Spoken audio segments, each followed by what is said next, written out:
Let's turn to Genesis chapter 1, read verse 11, 12 and 29. ஆதியாகமத்துக்கு திருப்பிக் கொள்வோம். முதலாம் அதிகாரம் 11, 12 வாசிக்கிறேன் கேளுங்கள். ஆதியாகமம் 1, 11, 12. அப்பொழுது தேவன் பூமியானது புல்லையும் விதையும் பிறப்பிக்கும் பூண்டுகளையும் பூமியின் மேல் தங்கள் விதையுடைய கனிகளை தங்கள் ஜாதியின்படியே கொடுக்கும் கனிவிருச்சங்களையும் முளைப்பிக்க கடவுது என்றால் அது அப்படியே ஆயிற்று. பூமியானது புல்லையும் தங்கள் ஜாதியின்படியே விதையை பிறப்பிக்கும் பூண்டுகளையும் தங்கள் ஜாதியின்படியே தங்கள் விதையுடைய கனிகளை கொடுக்கும் விருட்சங்களையும் முளைப்பித்தது.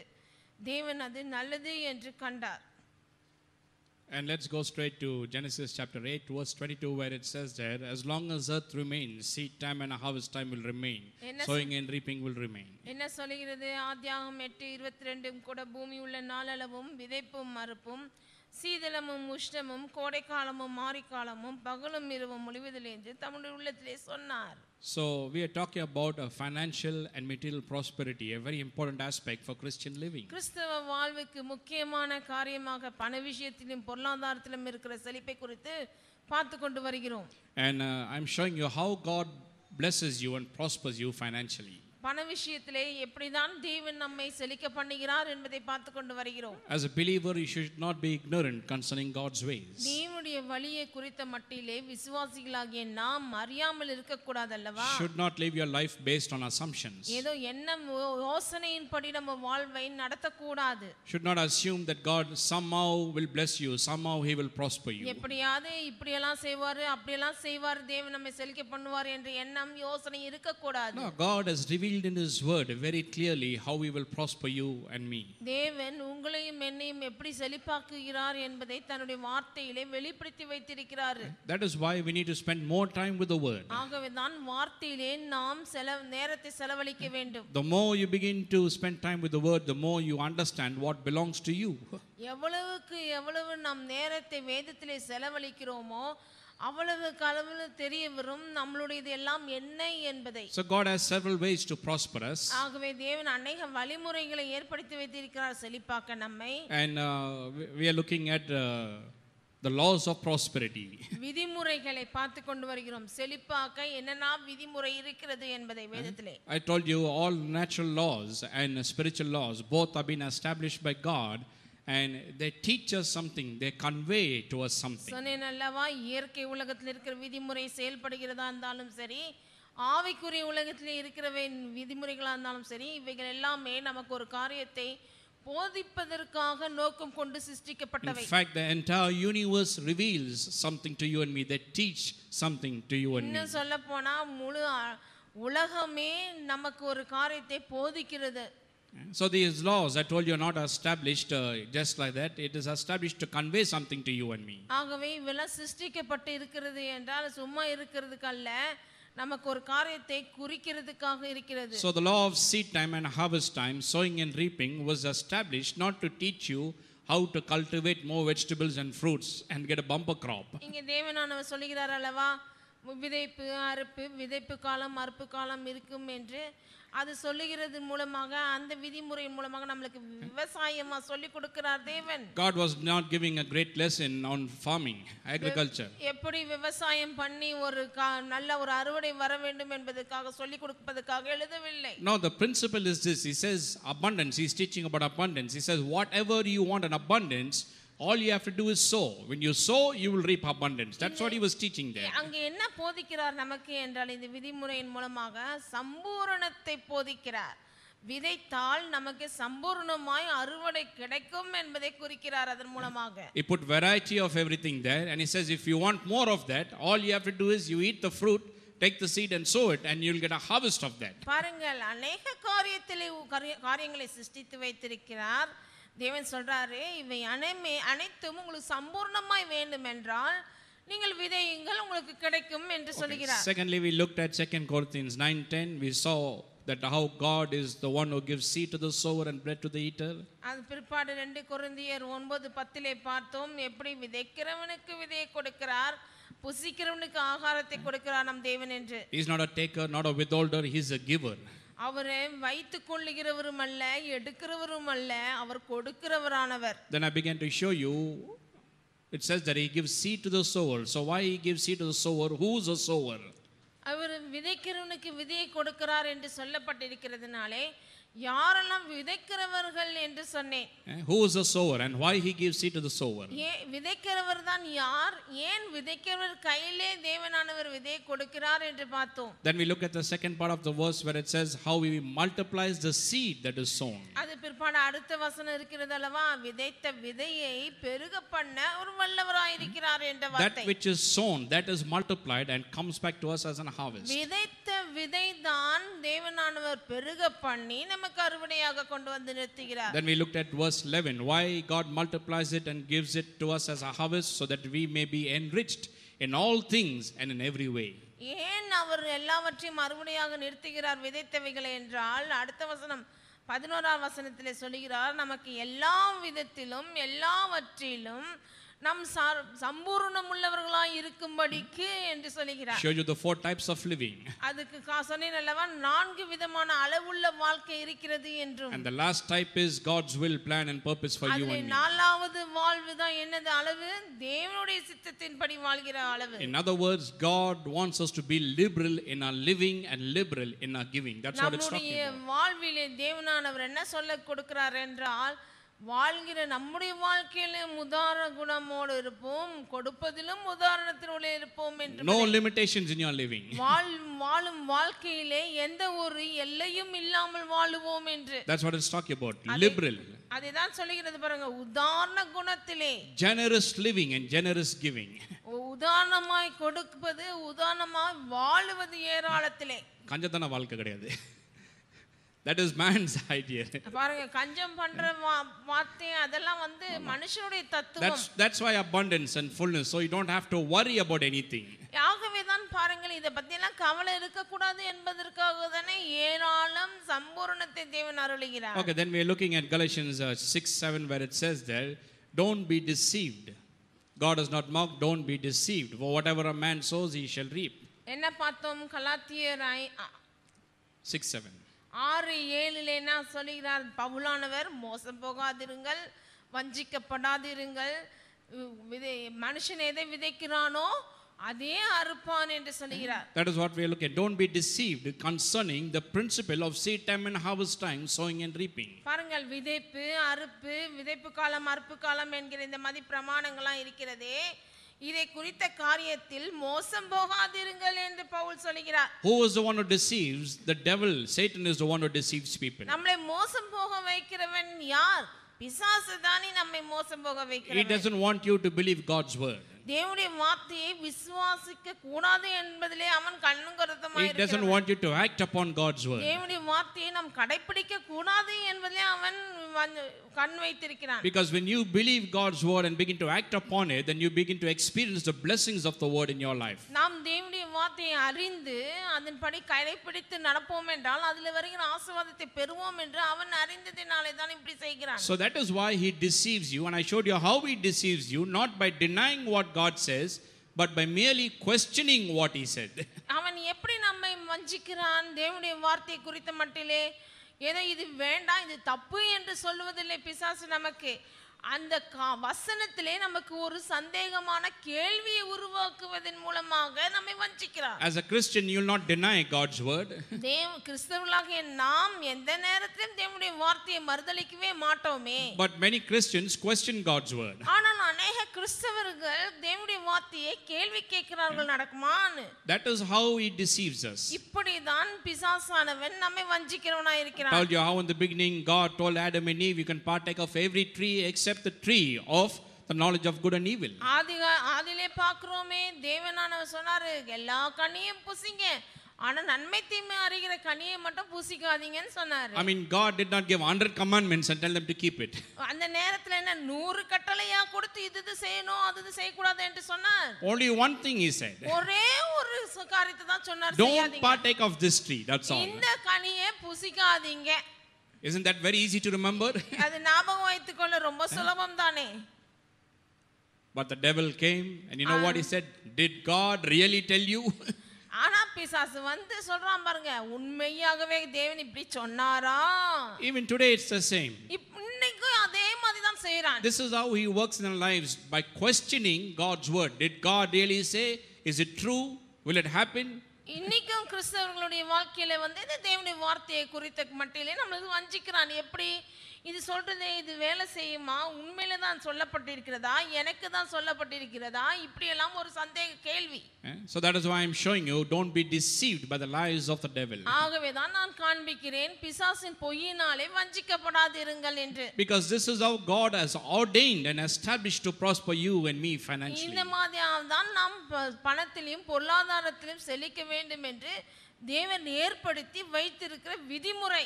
Whatever you want a harvest of, you have to sow seeds first. எந்த விதமான அறுவடை வேணுமோ அந்த விதமான விதையை விதைக்க வேண்டும். Without sowing, you cannot reap a harvest. விதைக்காமல் அறுவடையை பெற முடியாது. So that is why we also went to Luke chapter 6 verse 38. ஆகவே தான் லூக்கா 6:38 நாம் சென்றோம் இதற்காக தான். Because I'm establishing this principle that unless you give, God will bless you and prosper you. இந்த ஒரு விதிமுறையை உங்களிலே நான் ஸ்தாபிக்கிறேன். என்ன விதிமுறை? விதைத்தால் தான் அறுப்பு கிடைக்கும் என்கிறதை. 2 Corinthians 9:8 and Philippians 4:19 I showed you for who it is. பிலிப்பியர் 9:10 பிலிப்பியர் 4:19 2 கொரிந்தியர் 9:10 யாரை குறித்து சொல்லுகிறது என்பதை காண்பித்தேன். This is God's established principle. He will not change his principles. இது தேவன் ஏற்படுத்தின விதிமுறை. இதை யாராலையும் மாற்ற முடியாதவை. We only have to change. நாம தான் மாறணும், அது கேட்டு பார்ப்போம். So in Luke chapter 6 verse 38 it says, give and it will be given unto you, pressed down, shake it together, running over, shall men give to you, pour unto you. என்ன சொல்கிறது? லூக்கா எழுதின சுவிசேஷம் 6:38 கொடுங்கள் அப்பொழுது உங்களுக்கு கொடுக்கப்படும், அமுக்கி குலுக்கி சரிந்து விழும்படி நன்றாய் அளந்து உங்கள் மடியிலே போடுவார்கள். Now what does it say? Give and it will be given unto you. என்ன சொல்கிறது தெளிவாக? கொடுங்கள் அப்பொழுது உங்களுக்கு கொடுக்கப்படும். Now which preacher is saying this? இது எந்த பிரசங்கியார் சொல்றாருங்க? Not Pastor Arnold Abraham. ஏதோ பாஸ்டர் ஆர்னால்ட் ஏப்ரஹாம் சொல்றாரா பிரசங்கியார் இந்த Whose வார்த்தையை? words are these? இது யாருடைய வார்த்தைகள்? Yeah. இயேசு கிறிஸ்துவின் வார்த்தைகள். These are not my words, my friend. I did not invent this. These are the words of Jesus. He is saying this. இது நான் உருவாக்கி சொல்லுகிற வார்த்தை அல்ல, இயேசுவானவரே சொன்ன வார்த்தையாகும். He is saying, give and it shall be given. But what we are saying, first you give, then we will give to you. என்ன சொல்லுகிறார் இயேசுவானவர்? கொடுங்கள் அப்பொழுது உங்களுக்கு கொடுக்கப்படும். நாம் என்ன சொல்றோம்? ஆண்டவரே நீங்க கொடுங்க அப்போ நாங்க கொடுக்கறோம்னு. It's like telling him to change his ways and his principles that he established. அதாவது முதல்ல நீங்க உங்க விதிமுறையும் உங்க வழியை நீங்க மாத்திக்கோங்க முதல்லன்ற சொல்ற மாதிரி ஆவுது இது. You know what God will tell you? அப்படினா தேவன் என்ன சொல்வார் தெரியுங்களா உங்களை பார்த்து? I change not. I am the same yesterday, today and forever. You better change, he says. நான் மாறாதவன், நான் நேற்றும் இன்றும் என்றுமாய் இருக்கிறவன், நீ உன் வழியை மாற்றிக்கொள் என்று சொல்லுவார். So that is what Luke 6:38 is saying. First you have to give, then only it will be given to you. ஆகவே தான் லூக்கா 6:38 சொல்கிறது, கொடுங்கள் அப்பொழுது உங்களுக்கு கொடுக்கப்படும். So I told you, God is not such a mean person that he wants to take away the little that you have and leave you helpless and hopeless in life. தேவனானவர் ரொம்ப மட்டமானவரை இருக்கிற கொஞ்சத்தையும் கேட்டு உங்களை ஒண்ணு இல்லாமல் விட்டு விடுவார் என்பதற்காக அல்ல. Because most people are angered by that word give. When we say give, they are angry. See, they only want our money. கொடுங்கள் என்று சொன்னால் எல்லாருக்கும் கோபம் வரும். பாரு பணத்தை போய் கொடுங்கன்றாங்க. But I'm not saying give and you'll go bankrupt. நான் சொல்லுவேன் கொடுங்கள் நீங்கள் ஓட்டோண்டியா பேங்க்ல ஒண்ணு இல்லாம போய்டுவீங்க நான் சொல்லி கொடுக்கிறோம். If Jesus had to say, well, give everything and you go bankrupt, go without anything, then you have every right to get angry with him. கொடுங்கள் உங்களுக்கு ஒண்ணு இல்லாம போகும் எல்லாத்தையும் காலி ஆயிடும்னு இயேசுவானவர் சொல்லி இருந்தால் நீங்க கோபப்படலாம். But listen to the full verse. He says, give and what will happen? It will be given back unto you. முழு வார்த்தையை கவனித்தால் என்ன சொல்லுகிறார் அங்கே? கொடுங்கள் அப்பொழுது உங்களுக்கு கொடுக்கப்படும் என்று சொல்லுகிறார். Sometimes people come to you to borrow money. They say, please lend me so much of money and I'll give it back to you.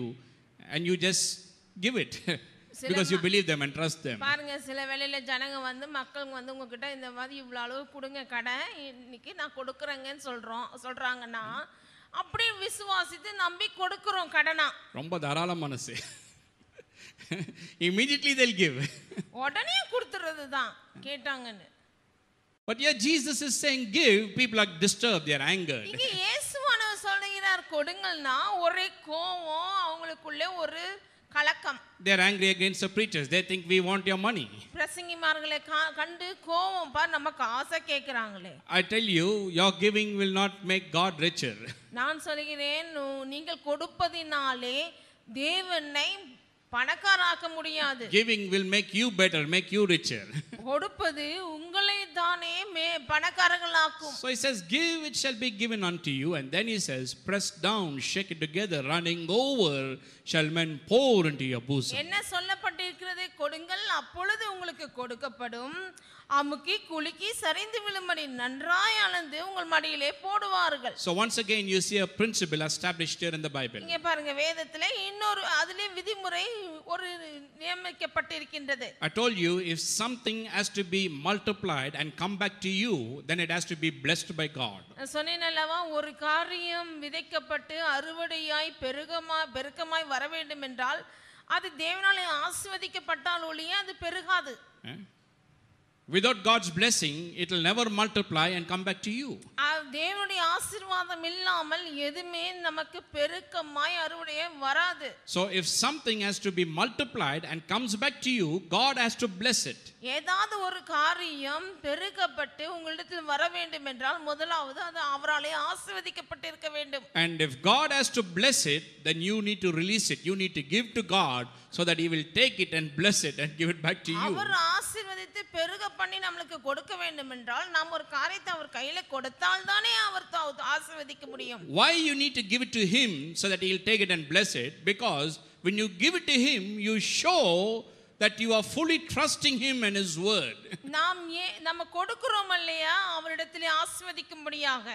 கொடுப்பது எதை காண்பிக்கிறது என்றால் அவரை நம்பி அவர் மேல் விசுவாசம் வைத்து இருக்கிறோம் என்பதை காண்பிக்கிறது. See, there's no such thing that you have to give to God in order for him to bless it. He can bless it while you keep it in your hand also. He can do it. தேவன் வந்து கொடுத்தாதான் ஆசீர்வதிப்பாரா, என் கையில இருந்தாலும் ஆசீர்வதிக்க மாட்டாரா என்று சொல்லலாம்.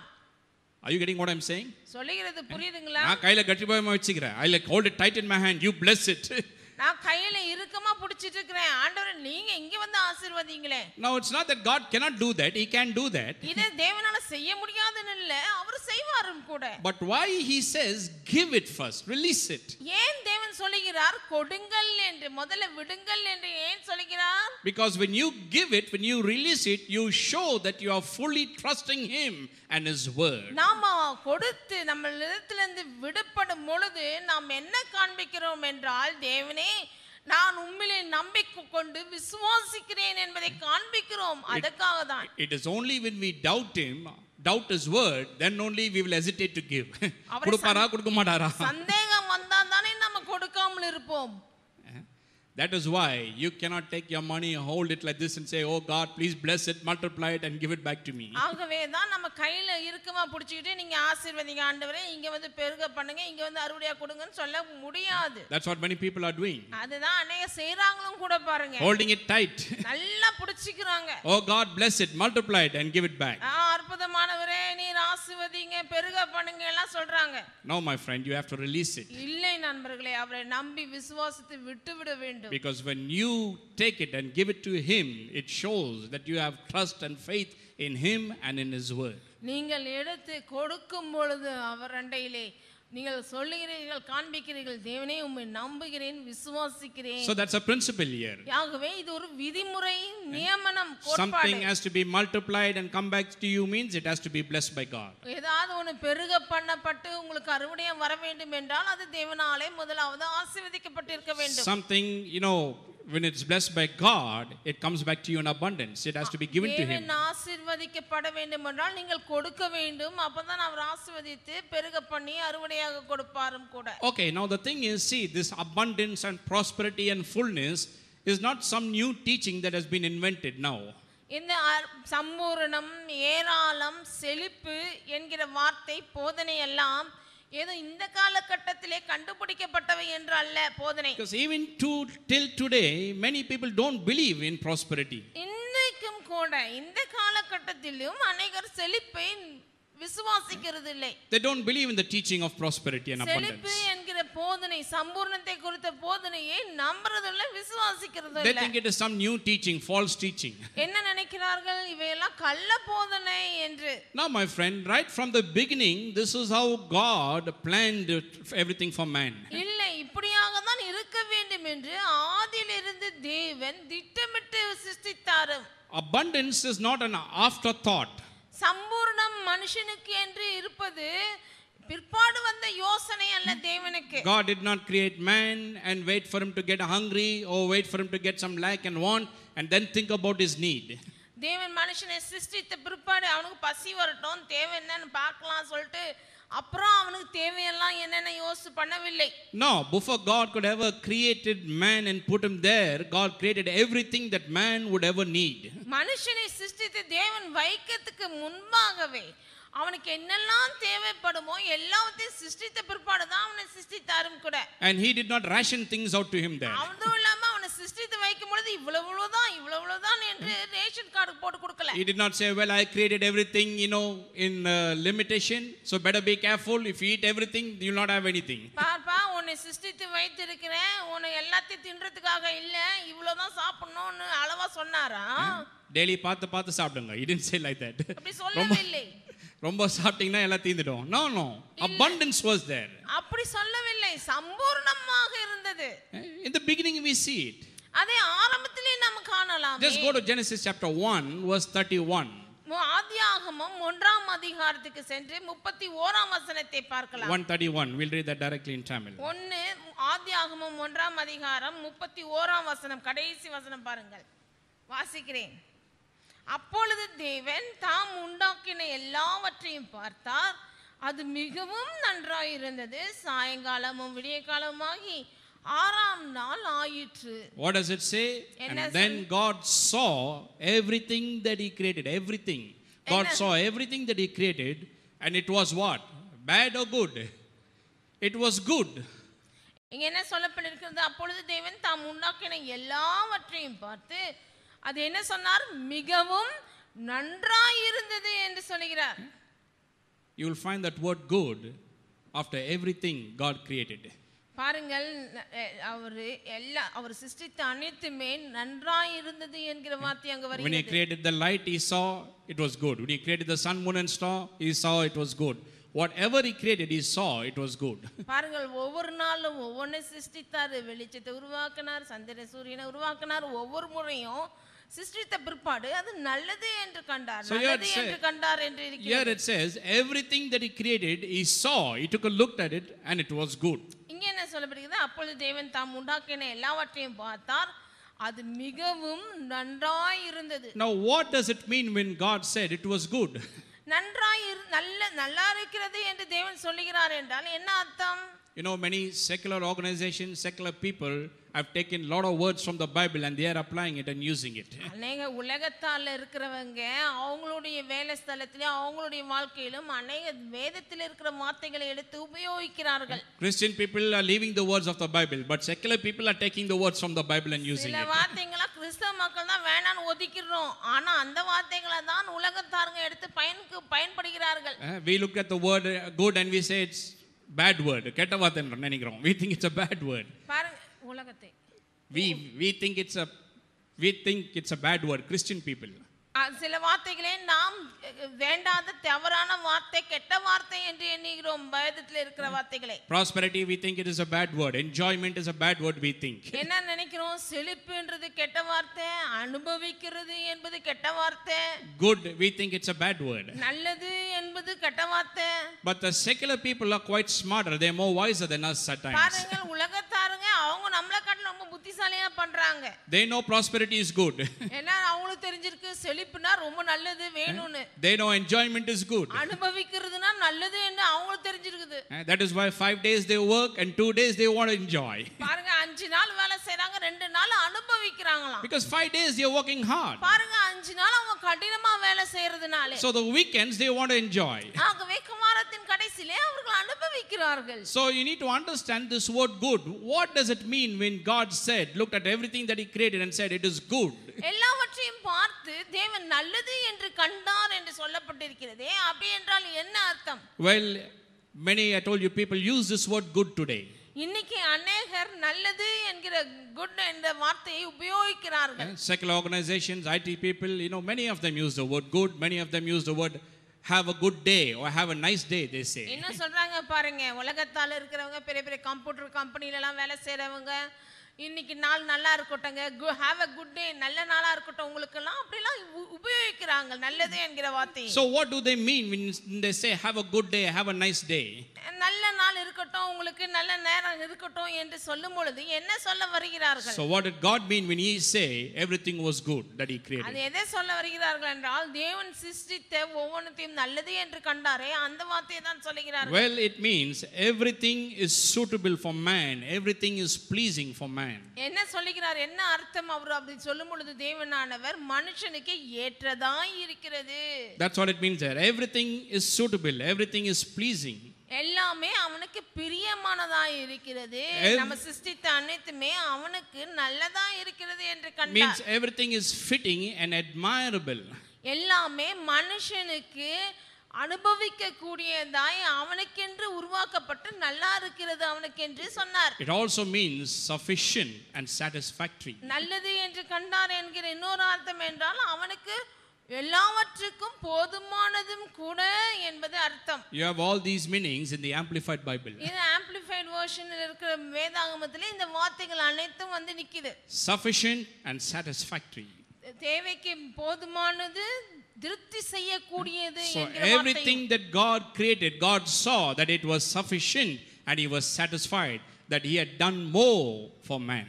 தேவன் மனுஷனுக்கென்று ஒவ்வொன்றும் சிருஷ்டிக்கும் பொழுது இது அவனுக்கு போதுமானதா இருக்கிறது, இது அவனுக்கு ஏற்றதா இருக்கிறது என்று கண்டு நல்லது நல்லது என்று சொன்னார் என்று இருக்கிறது. God was satisfied in what? That he had provided abundance for man.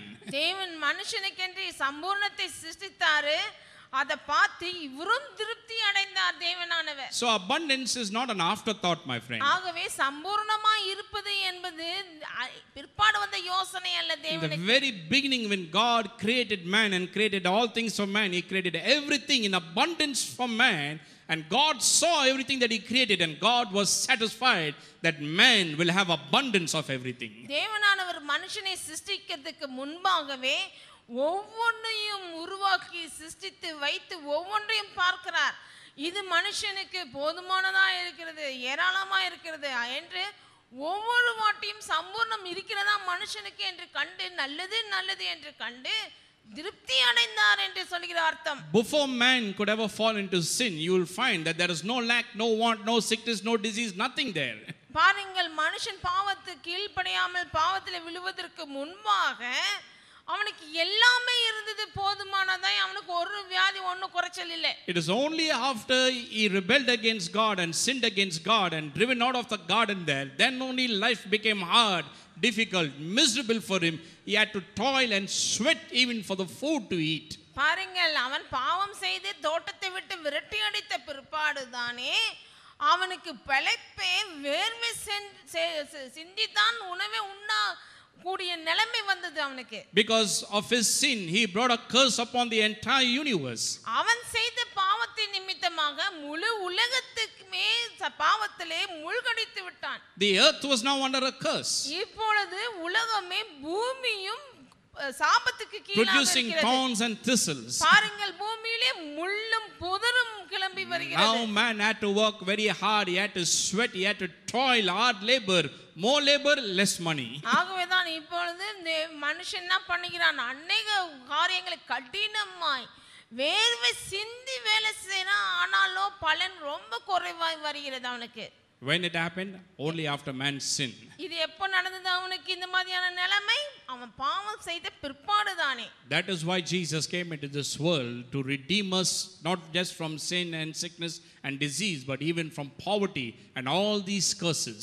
ஆகவே தான் இயேசு கிறிஸ்து வந்து மரித்த பொழுது மனுஷனுடைய பாவம் சாபம் மட்டும் எடுக்காமல் அவனுடைய தரித்திரத்தையும் எடுத்து போட்டார். Whatever Adam lost, Jesus restored back to you and me through the cross and his shed blood. ஆதாம் எதெல்லாம் மனுஷனுக்கு வேண்டியதை தொலைத்தானோ அதெல்லாம் ஆண்டவராக இயேசு கிறிஸ்து மீட்டு திரும்ப கொடுத்தார் நமக்கு. So even the finances that he lost is being restored to you and me today. ஆகவே ஆதாம் தொலைத்த அந்த செழிப்பு கூட, பண விஷயத்திலும் பொருளாதாரத்தில் இருக்கிற செழிப்பு கூட ஆண்டவராக இயேசு கிறிஸ்து திரும்ப மீட்டு கொடுத்தார். See, you have to know exactly to whom money belongs and who silver and gold belongs to. ஆகவே நாம் யாருக்கு இந்த பணம், செழிப்பு, தங்கம், பொன்னெல்லாம் யாருக்கு உரியது என்று நன்றாக அறிந்திருக்க வேண்டும் நாம். Many people believe that money, silver, gold and the kingdoms of this world belongs to Satan. They say he is the prince of this world, so it belongs to him. எல்லாம் நினைக்கிறாங்க பணம், பொன்னு, வெள்ளி எல்லாமே ராஜ்யங்கள் எல்லாம் பிசாசுக்குரியது என்று எண்ணுகிறார்கள். I told you one person was preaching on television and he was taking that incident where Jesus was tempted by Satan. ஒரு பிரசங்கம் பண்ணினார் அல்லவா, சொன்னேன் அல்லவா தொலைக்காட்சியிலே. அங்க ஆண்டவராக இயேசு கிறிஸ்துவை சோதிக்க பிசாசானவன் வரும் பொழுது and Satan told Jesus, you fall down and worship me and I will give you all the kingdoms of this world. என்ன சொன்னார் அவரு? பிசாசு வந்து இயேசு வண்டையிலே எல்லா ராஜ்யத்தையும் காண்பித்து இதெல்லாம் என்னுடையது என்று சொன்னான். Well, I'll tell you something. நான் சொல்கிறேன் நண்பர்களே ஒரு காரியம். He is the illegal possessor of these things, not a legal possessor. இந்த ராஜ்யத்தினுடைய சட்டபூர்வமா ஒண்ணாம் எடுத்துக்கல, அவன் சட்டத்தை மீறி இவைகளை ஆட்கொண்டு கொண்டிருக்கிறான். God never created, silver and gold and all these things for the devil. He created for man, Adam and Eve, and put it there. செழிப்பு, பணம், பொன், வெள்ளி எல்லாம் பிசாசு கையில போகிறதுக்காக அல்ல, மனுஷனுக்கும் ஆதாமுக்கு என்று சிருஷ்டித்தார் ஆதியிலே தேவன். Adam and Eve it was, for mankind God created all these things. இது ஆதாம் ஏவாளுக்கும் மனுகுலத்துக்கும் உரியது. They were deceived through his lies, and that's how he took over everything illegally. பிசாசுடைய வஞ்சையினாலே அவன் ஏமாத்தி சட்டத்துக்கு புறம்பே அது செயல் பண்ணி அதை எடுத்துக்கொண்டான் அவன். That is why Jesus came to this earth. ஆகவே தான் இயேசுவானவரே வந்தார் பூமிக்கு. Redeemed everything that Adam and Eve lost and he has now give it to you and me. ஆதாம் ஏவாள் தொலைத்து போட்டதை மீட்டு நமக்கு கொடுக்க அல்லவா வந்தார். So the money, the silver and gold does not belong to the devil, my friend. It belongs to you and me. ஆகவே நண்பர்களே, செழிப்பு, பணம், பொன், வெள்ளி எல்லாம் இருக்கிறவை எல்லாமே பிசாசுக்குரியதல்ல, நமக்குரியது. He is the illegal possessor of these things. We are the legal possessors. இவெல்லாம் தற்காலிகமாக அவன் சட்டத்தை மீறி வைத்திருக்கிறான். ஆனால் நாம தான் சட்டபூர்வமானவர்கள், நமக்குரியவை அவை. A lot of people believe that the devil blesses you with money, finances. இன்னும் விசுவாசிக்கிறாங்க பாருங்க, விசுவாசிங்க.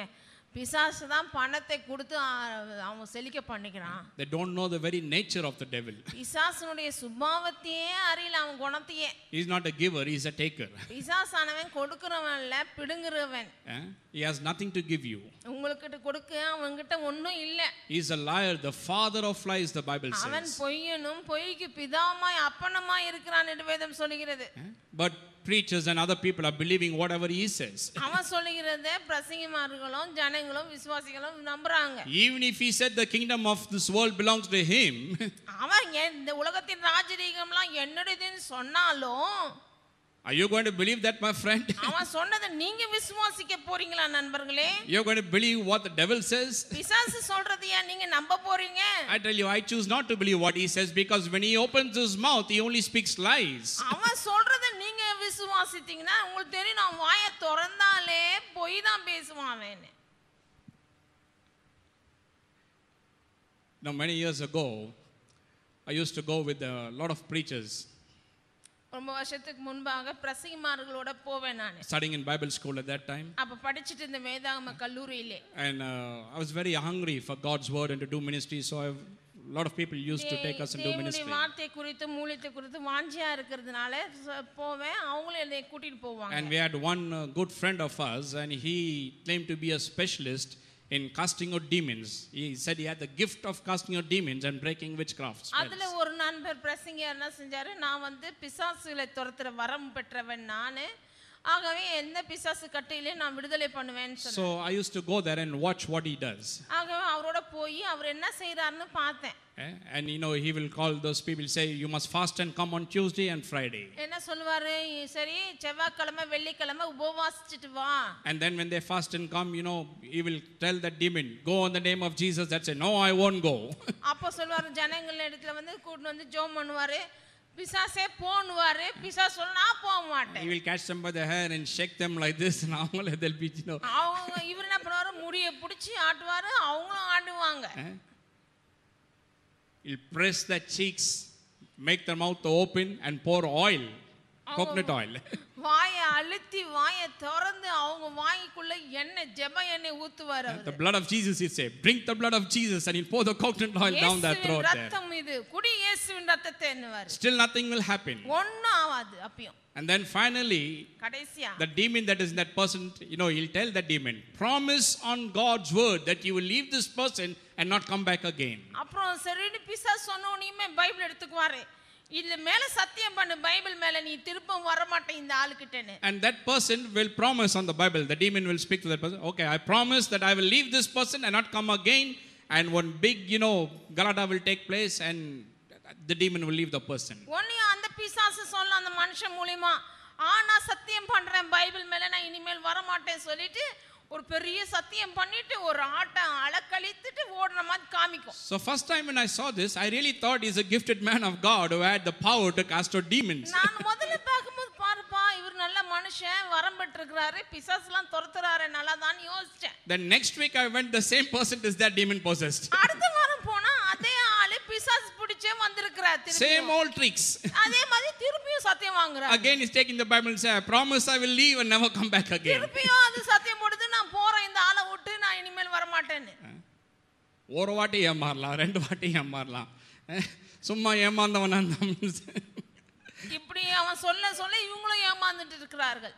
See, first time when I saw it, I really thought the demon is leaving and he won't come back again. முதல்ல அவங்க செய்யற சேஷ்டெல்லாம் பார்த்தோனே நான் நினைச்சேன் இனிமேல் இந்த பிசாசு வராது சத்தியம் பண்ணிட்டு போய். Then I began to understand the people who used to come there are coming there for 6 months, some even 6 years, still demon possessed. அப்புறமா தான் தெரிய வந்தது அவரிடத்துல வருகிற ஒவ்வொருவரும் 6 மாசமா பிசாசு பிடிச்சிட்டோம் வாரம் வாரம் வந்துட்டு இருக்காங்கன்னு தெரிஞ்சது. I was confused why this is happening. அப்பதான் எனக்கு குழப்பம் ஏன் இப்படி நடந்துட்டு இருக்குது இவங்க செய்ய. Then only I began to read the Bible. I understood the nature of the devil. அப்பதான் வேதத்தை படிச்சேன் பிசாசுனுடைய குணத்தை கண்டுபிடிச்சேன். He is a liar.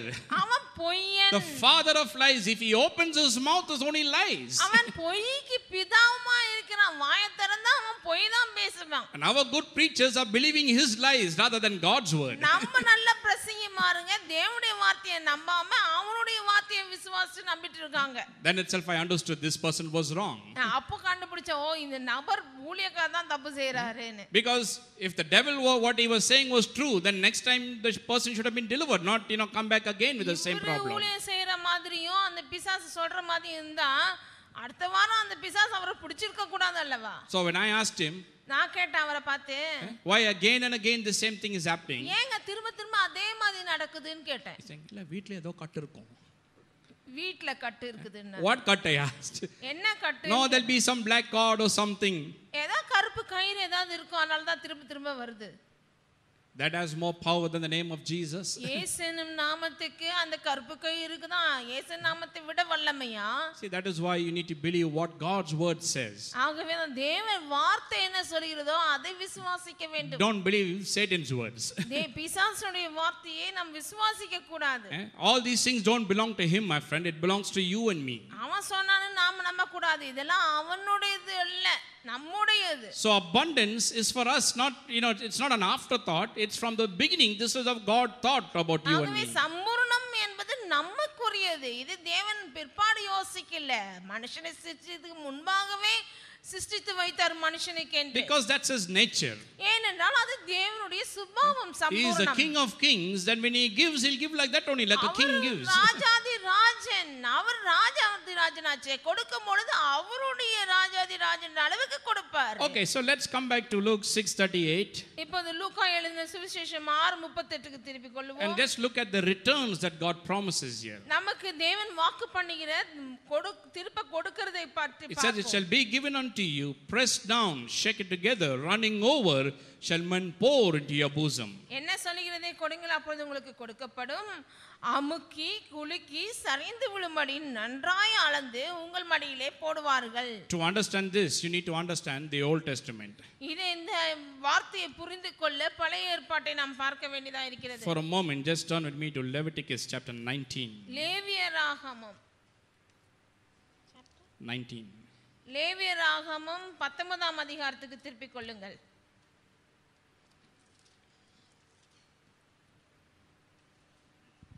19ஆம் அதிகாரம். Leviticus chapter 19. லேவியராகமம் 19ஆம் அதிகாரம். Verse 9 and 10. 9-10. When you reap the harvest of your land, you shall not wholly reap the corners of your field, nor shall you gather the gleanings of your harvest. And you shall not glean your vineyard, nor shall you gather every grape of your vineyard. You shall leave them for the poor and the stranger. I am the Lord your God. லேவியராகமம் 19ஆம் அதிகாரம் 9-10 வாசிக்கிறேன். நீங்கள் தேசத்தின் பயிரை அறுக்கும்போது உன் வயலில் ஓரத்தில் இருக்கிறதை தீர அறுக்காமலும் சிந்தி கிடக்கிற கதிர்களை பொறுக்காமலும் உன் திராட்சை தோட்டத்திலே பின் அறுப்பை அறுக்காமலும் அதில் சிந்தி கிடக்கிற பழங்களை பொறுக்காமலும் அவைகளை எளியவனுக்கும் பரதேசிக்கும் விட்டு விடுவாயாக, நான் உங்கள் தேவனாகிய கர்த்தர். Then again you have it in 23, chapter 23 verse 22 repeated. அதே காரியத்தை தான் 23ஆம் அதிகாரத்திலே சொல்கிறார். மறுபடியும் 22ஆம் வசனம். Now you need to understand what is being said here. இங்க என்ன சொல்லுகிறார் என்பதை நாம் அறிய வேண்டும். சரியாக Jesus is talking about when you reap the harvest, it's a command that he gives to the farmers. என்ன சொல்லுகிறார்? இந்த அறுவடை அறுக்கும் பொழுது விவசாயிகளுடையது என்று சொல்லுகிறார். He says when you reap, how you need to reap? Don't be like a conjure and reap everything, take away everything. He says no, only reap the center and leave the sides and the borders for who? The poor.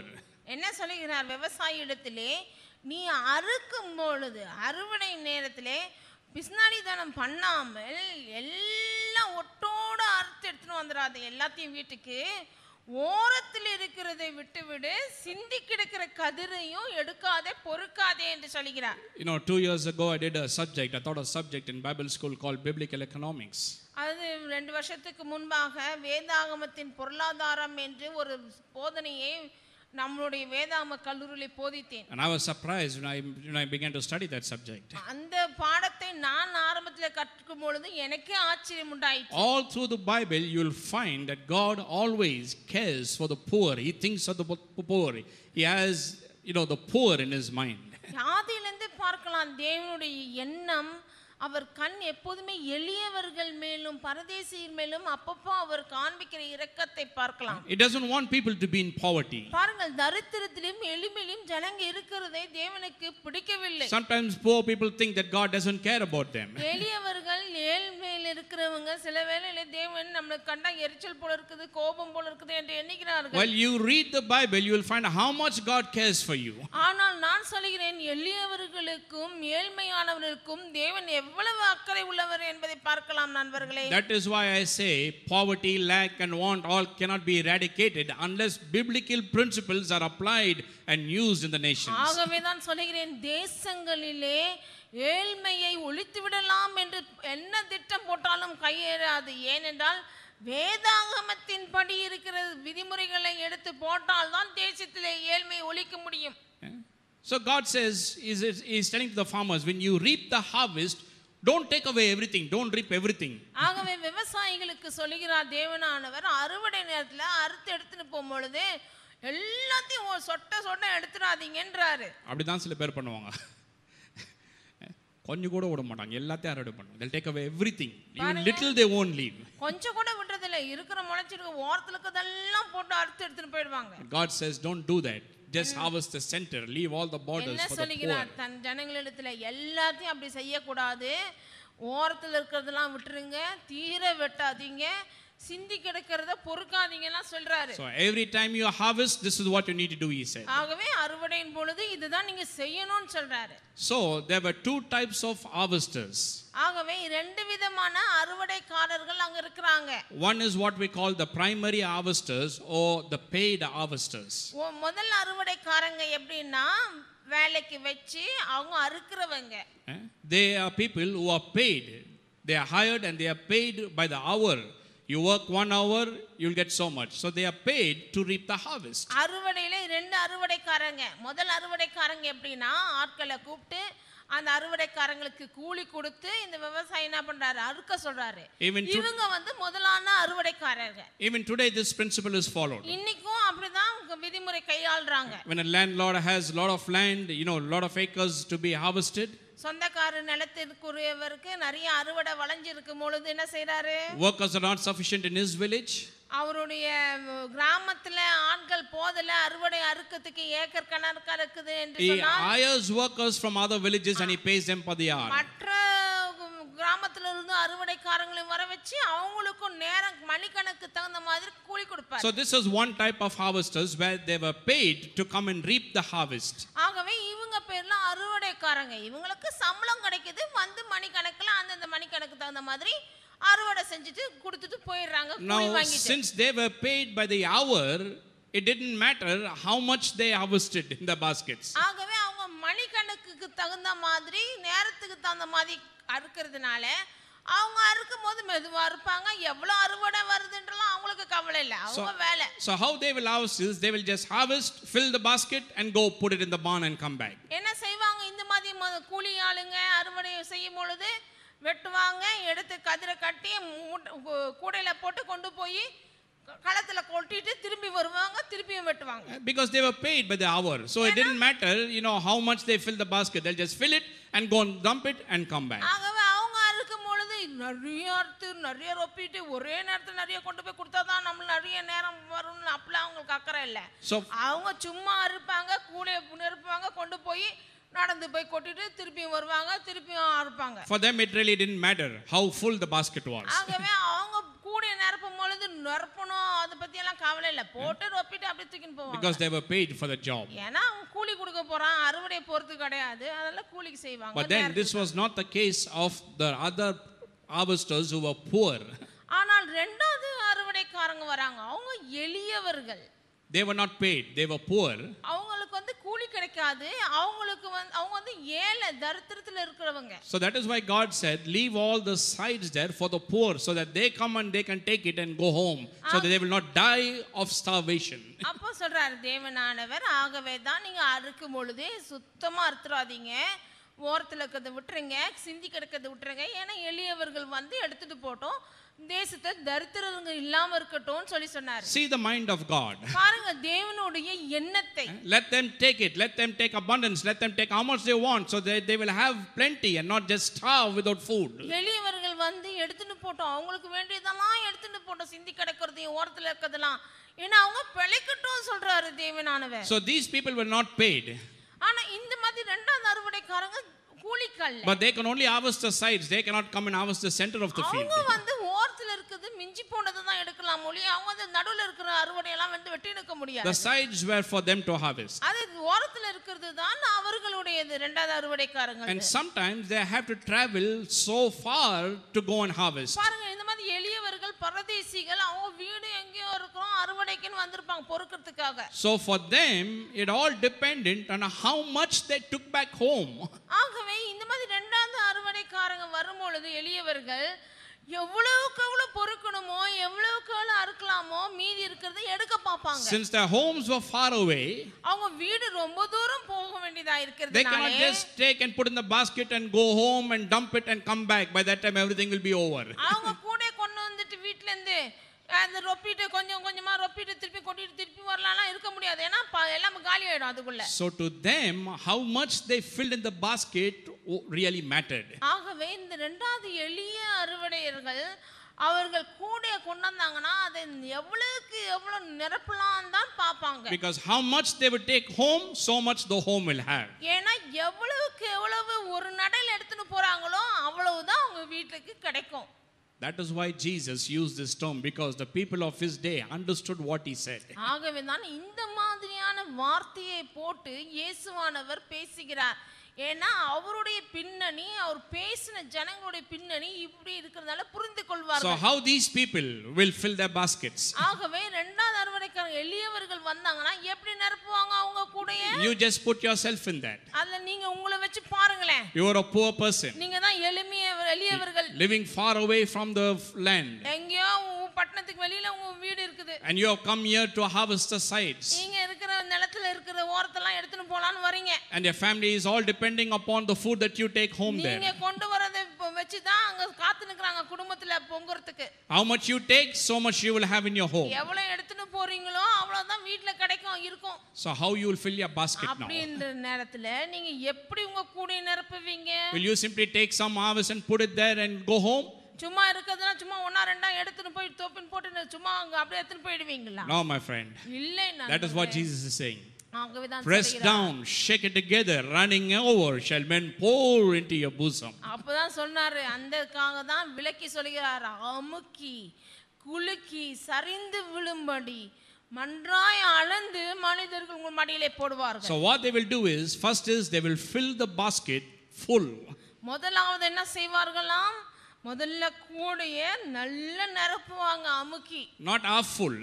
பாதி அளவுக்கு நிரப்ப மாட்டாங்க. The paid harvesters will fill it half full, 3/4 full and all that. கூலி ஆளுங்க அறுவடை பண்ணும்போது சும்மா ஒண்ணா ரெண்டா முக்கா கூடக்கும் அரை கூடையில தூக்கிட்டு போவாங்க. But these poor people, they will put a good measure full, they will put the basket. என்ன செய்வாங்க? அவங்க எடுத்து நல்லா அளந்து எடுத்து போடுவாங்க. அவங்க கூடையை நல்லா நிரப்புவாங்க. They will harvest and they will fill the basket to the full. அவங்க அறுவடை அறுத்து அந்த கூடையை வலிய நிரப்புவாங்க. And then what they will do? அப்புறம் என்ன செய்வாங்க? They will not go home with that. அப்படியே போய்ட மாட்டாங்க. They'll begin to press it down. அத அமுக்கி. Why press it down? ஏன் அழுத்துறாங்க? So that now you got more space in the basket. அப்பதான் நிறைய இடம் இன்னும் கிடைக்கும் பாருங்க ரொப்பறதுக்கு. அதனால அழுத்துவாங்க கூடையில. So after filling it and topping it to the full, now they begin to press it down. அது ரொம்பின பிறகு போட்ட பிற்பாடு அது அழுத்துறாங்க உள்ள நல்லா. So when you press it down, more space is there. அது நல்லா அழுத்துறனே இன்னும் இடம் இருக்குது. Again they begin to fill it. அது திருப்பியும் எடுத்துட்டு வந்து சீக்கிரமா நிரப்புறாங்க. They don't even stop there. அதோட நிறுத்துறது இல்ல. Next what they do is, அப்புறம் என்னாவது? they begin to shake it. குலுக்குறாங்களாம் கூடைய பாருங்க. Why shake it? So that the air space will be compressed. ஏன் குலுக்குறாங்க? அங்க காத்துக்கு இருக்கிற கேப் எதுவும் இருக்க கூடாதுன்றதுக்காக நல்லா குலுக்குறாங்க. So more room will be created in the basket. அங்க இன்னும் நல்லா குலுக்குனோனே இன்னும் இறங்குது, இன்னும் நிறைய இடம் இருக்குது கூடையில. That is what he is saying. Press down, shake it together. அதான் அமுக்கி குலுக்கி. And then it says running over. That means next they begin to pour it till it overflows. சரிந்து விழும்படி. That is how God gives back to you and me, my friend. அப்படிதான் நண்பர்களே உங்களுக்கும் எனக்கும் தேவன் திரும்ப கொடுக்கிறது. Don't get mad at that first word give. கொடுங்கள் என்று சொன்ன அந்த ஒரு வார்த்தையை முதல் சொன்ன வார்த்தையை வச்சு கோவப்படாதீங்க தேவன். No, take your eyes off that word give and put it on the next thing. How it will be given back to you. கொடுங்கள் என்கிற இடத்துல கண்ணை வைக்காமல் அடுத்து வருகிற பலனை நோக்கி பாருங்கள் வார்த்தைகள் எப்படி இருக்கிறது. So when Jesus spoke this, people understood him. இயேசு கிறிஸ்து இந்த வார்த்தைகளை சொன்ன பொழுது ஜனங்க புரிந்துக்கினாங்க. He says you give first. கொடுங்கள் முதல் நீங்கள். And it shall be given back unto you. உங்களுக்கு திரும்ப கொடுக்கப்படும். Press down. அமுக்கி. Shake it together. குலுக்கி. Running over. சரிந்து விழும்படி. Shall men pour into your bosom. மனிதர்கள் உங்கள் மடியிலே போடுவார்கள். Another thing is, in those days, they had a cloak, a long cloak. அது அந்த From top to காலத்துல down it will be. கிராமத்தாளுங்களா ஒரு அங்கவஸ்திரம் போட்டுருப்பாங்க பாருங்க. No, the Jewish people. Long cloak they had. இஸ்ரவேலர்களும் கூட அவங்க யூதர்கள் கூட அந்த மாதிரி பெரிய வஸ்திரம் ஒண்ணே எக்ஸ்ட்ரா போட்டுருப்பாங்க மேல. And that cloak was stitched in such a way that the end of it was like a bag. Only nowadays you and me have to carry bags. அந்த காலத்துல யூத ஜனங்களுக்கு இன்னொரு வஸ்திரம் போட்டு அந்த வஸ்திரத்துல ஒரு பாக்கெட் மாதிரி பெருசா தைச்சிருப்பாங்களாம். பை மாதிரி இருக்கும் அந்த packet. Today we don't carry bags, because they give us carry bags. நாம இந்த காலத்துல கடைக்கு போனா பேக் ஏத்துக்கின்னு போறதுல But அவங்களே குடுக்குறாங்க. 15-20 years ago, when you go to the market, everybody will have a bag. Wired bag, basket. They will take a basket to the market. வருஷத்துக்கு முன்பாக மார்க்கெட் போகும்போது ஒவ்வொருத்தரும் கூட எடுத்துட்டு போவோம் இல்லீங்களா பேக் பின்ன So bag. in Jesus' days, they had a cloak like that. அந்த இயேசு கிறிஸ்து வாழ்ந்த சமயத்துல அந்த ஜனங்களுக்கு அந்த மாதிரியே Dress இருந்தது. Today you'll find the women folk, they have the sari, and the end of the sari they will put it and they'll ask them to put everything there. இன்னைக்கும் பாருங்க புடவை கட்டற இந்த காலகட்டத்திலயும் கிராமங்கள பார்க்கலாம் மடியில வாங்கிட்டு போவாங்க. முந்தானில பெரிய விரிச்சி மடியில வாங்குவாங்க. So Jesus was talking about something they understood very well. ஆகவே இயேசு கிறிஸ்து சொன்ன பொழுது அவங்களுக்கு புரிந்ததா இருந்தது அப்பொழுது. But the thing is this is how it comes back to us. இப்படி தான் நம்ம காரியம் என்னன்னா இப்படி தான் நமக்கு திரும்ப வருது. When you give, it will be given back to you. கொடுங்கள் அப்பொழுது உங்களுக்கு கொடுக்கப்படும். கொடுக்கப்படும். Every time you give, you need to believe this. That is why we tell you to confess God's word when we take. கொடுங்கள் என்று சொல்லும் பொழுது ஒவ்வொரு மட்டும் நாம என்ன சொல்றோம்? தேவனுடைய வார்த்தையை சேர்த்து அறிக்கை செஞ்சு கொடுக்கிறோம். And then he says there in that last part of the verse, with whatever measure you give, it will be returned to you. நீங்கள் எந்த அளவினால் அளக்கிறீர்களோ அந்த அளவு உங்களுக்கு திரும்ப அளக்கப்படும் என்று பிற்பாடு சொல்லப்பட்டிருக்கிறது. Now that also you need to understand correctly. அதையும் சரியா புரிஞ்சிக்க வேண்டும். With whatever measure you give, it will be given back to you. It doesn't mean to say the same measure will be given back to you. அது நீங்க எந்த அளவுல கொடுக்குறீங்களோ அந்த அளவு தான் உங்களுக்கு திரும்ப வரும் என்று அந்த அர்த்தத்துல சொல்லவில்லை. நீ அவ்வளவு கொடுத்தியா நான் திருப்பி அவ்வளவு தான் கொடுப்பேன். It's not talking about that. அந்த அளவை பத்தி சொல்லவில்லை. It's talking about the measure that you give, the same measure you will receive.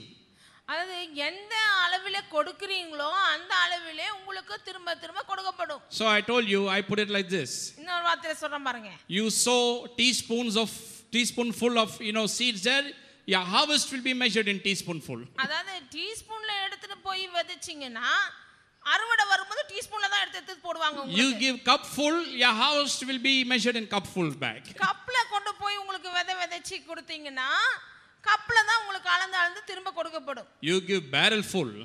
Barrel நிறைய கொடுத்தீங்கன்னா எதுல அளப்பாங்க? Harvest will be barrel full. உங்க அறுவடையை எதுல அளந்து கொடுப்பாங்க உங்களுக்கு? அந்த பேரல்லையே அளந்து கொடுப்பாங்க. That is what it means there. Whatever measure you give, it will be given back unto you. எந்த அளவை நீங்க உபயோகிக்கிறீங்களோ கொடுக்கிறதுல அந்த அளவை தான் உங்களுக்கு திரும்ப உபயோகிப்பாங்க. This is how God prospers you and me, my friend. இப்படியாக தான் உங்களையும் என்னையும் நண்பர்களே தேவன் செழிக்க பண்ணுகிறார். Don't be deceived by the principle of seed time and harvest time, sowing and reaping. விதைப்பு அறுப்பு விதைப்பு காலம் அறுப்பு காலம் என்பதை குறித்த காரியத்திலே வஞ்சிக்கப்படாதிருக்க வேண்டும். நாம் Believe God's word. தேவனுடைய வார்த்தையை விசுவாசிக்க வேண்டும். Act upon his word. அவர் வார்த்தையின்படி கிரியை செய்ய வேண்டும். Let the blessings of the word come upon your life. அந்த வார்த்தையினுடைய ஆசீர்வாதம் நம் வாழ்விலே வந்தடைய வேண்டும். Let your life be changed and transformed. இதன் மூலமாக உங்கள் வாழ்வு ஆசீர்வதிக்கப்பட்டு மறுரூபமாக்கப்படும். You don't have to live in lack and want and poverty, my friend. நீங்கள் தரித்திரத்திலும் தேவையிலும் குறைச்சிலும் வாழ வேண்டிய அவசியம் இல்லை. Even today God's plan for you and me is not changed, it is abundance. இன்னைக்கும் கூட தேவனுடைய திட்டம் உங்களை குறித்ததும் என்னை குறித்ததும் மாறாதவைகள் தான், சம்பூர்ணமே தான் வைத்திருக்கிறார். But how does he bless us with abundance? This is the way.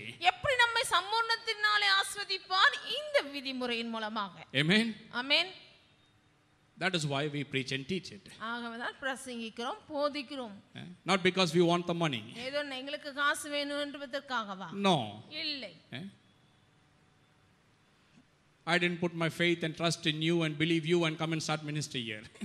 நான் வந்து ஆரம்பிக்கும் பொழுது ஊழியத்தை உங்கள் மேல் நம்பிக்கை வைத்து உங்கள் மேல் விசுவாசம் வைத்து ஆரம்பிக்கவில்லையே. No, we started here, some of you were not here. நாங்க இங்க ஆரம்பித்த பொழுது உங்களில் சிலர் இல்லவே இல்ல. But we still paid the rent, we still did things. அந்த நேரத்துலயும் நாங்க பில் பே பண்ணோம், கொடுத்தோம், எல்லாம் செஞ்சோமே. Source is God. தேவன் தான் ஆதாரம். People are just means that God uses, that's all. ஜனங்களை வந்து தேவன் உபயோகிக்கிற கருவிகள். Amen. Amen. Put your faith in God and his word. தேவனிலும் தேவனுடைய வார்த்தையிலும் நீங்கள் நம்பிக்கை விசுவாசம் வையுங்கள். Believe in God's principles. தேவனுடைய விதிமுறையிலே நம்பிக்கை விசுவாசத்தை வையுங்கள். That is why this law has been established. அதற்காக தானே இந்த விதிமுறைகள் ஏற்படுத்தப்பட்டன. Whatever you sow will come back to you. நீங்கள் எதை விதைக்கிறீர்களோ அது அறுவடையாக வரும். Not only reproduce after its own kind, but it will multiply and come back to you. விதைத்தது அப்படியே அதே வகையா வருவது மட்டுமல்லாமல் அது பெருக்கத்தோடு வரும். As long as earth remains, this principle will remain, my friend. பூமி உள்ளளவும் இந்த விதிமுறை செயல்படும். Amen. Amen. As long as earth remains, this principle remains. பூமி உள்ளளவும் இந்த விதிமுறை செயல்படும். That is why I don't sympathize with people who are poor. ஆகவே ஏழைங்க வந்தாங்கன்னா அவங்கள பார்த்து ஐயோன்னு பரிதபிக்கிறது இல்ல. முதல்ல தட்டி மறந்து போட்டு எல்லாம் சரியாயிடும். No excuse, my friend. தரித்திரத்திலே வாழ்வதற்கு எந்த ஒரு சாக்கு போக்கும் கிடையாது. You may be poor, down to earth. ஏழையிலும் படு ஏழையா இருக்கலாம். Doesn't matter. பரவாயில்ல. Start believing God's word. தேவனுடைய வார்த்தையை விசுவாசிக்க ஆரம்பியுங்கள். Start trusting God's word. தேவனுடைய வார்த்தையை விசுவாசிக்க ஆரம்பியுங்கள். Act upon his word. அவருடைய வார்த்தையின்படி செயல்படுங்கள். And see if your life is not changed and transformed. அப்பொழுது பாருங்கள் உங்கள் வாழ்வு மாறி மறுரூபமாகிறதா இல்லையா என்று. The Bible says that God is not a liar. He cannot lie. வேதம் சொல்கிறது தேவன் பொய் சொல்ல அவர் மனுஷன் அல்ல. Amen. Amen. Will his word work? அவர் வார்த்தை வேலை செய்யுங்களா? It will work. வேலை செய்யும். So this is for you and me to prosper. இது நீங்களும் நானும் செழிக்குவதற்காக வைத்திருக்கிறார். That is why I challenge people. ஆகவே தான் நான் சவால் விடுவேன் ஜனங்களிடத்திலே. I say it doesn't matter if you're living on the platform. பிளாட்ஃபார்ம்ல வாழ்ந்தாலும் பிரச்சனை இல்ல. Doesn't matter if you're living in the slum. எங்க ஸ்லம்ல இருந்தாலும் இப்போ ஒண்ணும் பொருட்டல்ல. My question to you is, you want to be here for the rest of your life, or you want to prosper and have a house of your own? என் கேள்வி என்னன்னா அவங்கள பார்த்து இன்னும் வாழ்நாள் முழுவதும் இப்படியே இருந்து போயிட போறீங்களா இல்லனா மாறி மேல வந்து நல்ல புது வீட்ல வாழ போறீங்களா? And I say that, some people are shocked. சொன்னா அவங்களுக்கு ஆச்சரியம். Because nobody has told them that. ஏனா இதெல்லாம் அவங்களுக்கு சொல்லவே இல்லையே யாரோ. Many people go and do ministry in slums. ஸ்லம்ல போய் ஊழியம் செய்றாங்க. And slums are still like that only, poor. ஸ்லம்ல இருக்கிறவங்களும் அப்படியே தான் இருக்காங்க. I don't know what good news they are preaching to the poor people, my friend. அந்த ஏழைகளுக்கு ஸ்லம்ல இருக்கிறவங்களுக்கு என்ன நற்செய்தி பிரசங்கிமார்கள் கொடுத்தார்கள்னு தெரியவில்லை. So when I tell them, they are shocked. நான் சொன்னா அவங்களுக்கு ஆச்சரியம் வருது. Can I have my own house? Can I buy my own house? சொல்வாங்க நான் என்னோட சொந்த வீடு நான் வாங்குவேனா? Yes, you can. ஆம் வாங்குவீர்கள். With God's help. தேவனுடைய உதவியினால். Amen. Amen. That is why he is there to help you. அதுக்கு தானே அவர் ஜனங்களுக்கு உதவி செய்ய இருக்கிறார். Whatever is not possible with you is possible with him. உங்களால் கூடாதது தேவனாலே கூடும். Does he live in you? அவர் உங்களுக்குள் வசிக்கிறாரா? He is the God of all possibilities. எல்லாம் கைகூட செய்கிற தேவன் அவர்.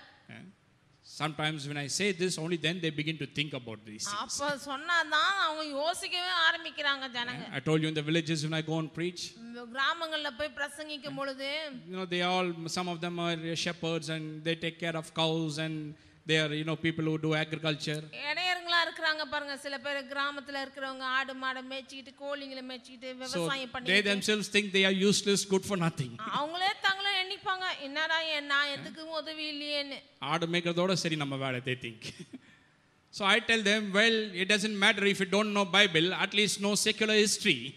சரி வேதம் தான் தெரியலன்னு விட்டுருங்க, உங்க வரலாறு தான் தெரிஞ்சு பாருங்களேன், படிச்சு பாருங்களேன். You know how many people who don't have education are chief ministers, were chief ministers? இந்த உலகத்துல எத்தனை பேர் படிக்காதவங்கலாம் chief minister ஆயிருக்காங்களே. You don't know secular history, that's your problem. You are ignorant of things. வாழ்கிற உலகத்தோட சரித்திரமே தெரியல.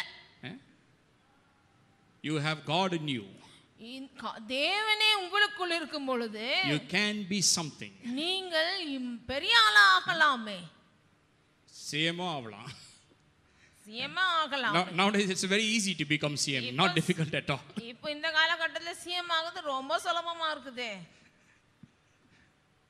You can be, my friend. நீங்க ஆகலாம் நண்பர்களே. All things are possible. எல்லாம் கூடும். Amen. Amen. The God of possibilities lives in you and me. எல்லாம் கைகூட செய்கிற எல்லாம் கூடும் என்கிற தேவன் உங்களுக்குள் வசிப்பதினாலே தான்.